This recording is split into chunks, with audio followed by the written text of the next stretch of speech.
Subsidy کے نام کے اوپر مذاق کیا گیا۔ بائک والوں کو 100 روپے کا ریلیف ملے گا بشرطیہ کہ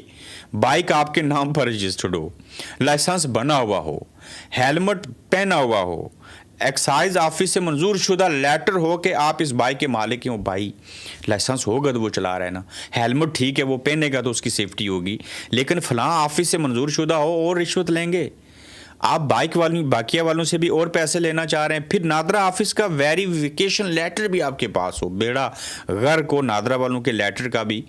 آپ کے نام پر کوئی زمین نہ ہو، آپ کے کم از کم 5 سے 6 بچے یونین کونسل میں رجسٹرڈ ہوں، پیدا کریں، اگر 2 ہیں نا 5-6 بچے پیدا کریں پھر پیٹرول سستا ملے گا۔ صاحب وہ یہ کہہ رہے ہیں کہ 5 سے 6 بچے پیدا کیے ہوں نا جس نے اس کو پیٹرول سستا ملے گا، ہیلمٹ پہنے ہوئے ہو، نادرا سے ویریفیکیشن ہو، یہ بھی ہو کہ آپ واقعی زندہ ہیں،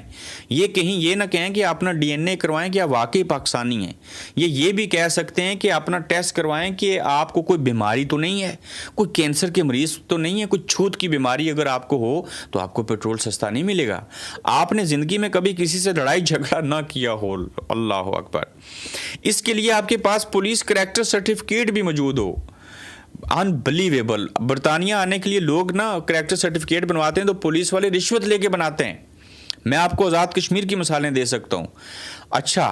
کریکٹر سرٹیفکیٹ موجود ہوگا تو بائکیہ والوں کو، موٹر سائیکل والوں کو پیٹرول سستا ملے گا، ساتھ میں 2 گواہ ہوں جو آپ کے سگے رشتہ دار نہ ہوں پیٹرول لینے کے لیے شرائط ہیں۔ اس کے بعد آپ 2 دن پہلے ڈی سی آفس میں درخواست جمع کروائیں، مجھے سستا پیٹرول چاہیے ہو، درخواست لکھنے کے بھی پیسے الگ سے ہوں گے، درخواست وصول کرنے کی بھی شاید رشوت ہو۔ اچھا 1 ہفتے بعد لیٹر ملے گا جس کے ذریعے بائکیہ والوں کو 100 روپے سستا پیٹرول ملے گا اور موٹر سائیکل والے تو بچ گئے۔ اچھا یہ شکر ہے اللہ کا، یہ ایک ہی بار آپ نے پریکٹس کرنی ہے، کہیں انہوں نے یہ نہیں کہہ دیا کہ جو جس بار آپ پیٹرول ڈلوائیں گے یہ سارے لیٹر اور چیزیں آپ اس بار ساتھ لے کے آئیں۔ حیران کن بات ہے نا، یہ ایسے لگتا ہے کہ پتہ نہیں آپ امریکہ، اسرائیل اور برطانیہ کا ویزا لگوانے لگے، آپ پیٹرول نہیں لینے لگے۔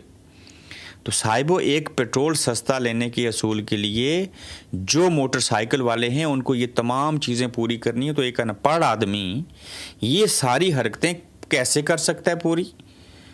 اس سے جو بیسک ریکوائرمنٹ ہے نا برطانیہ اسٹوڈنٹ ویزا لینے کے لیے یا یہاں وزٹ کے اوپر آنے کے لیے یا ورک ویزے پہ آنے کے لیے، یقین جانیے اتنی ٹف شرائط برطانیہ کی ہوم آفس کی نہیں ہے جتنی ایک موٹر سائیکل والے کو سستا پیٹرول لینے کے لیے ڈالی گئی ہیں۔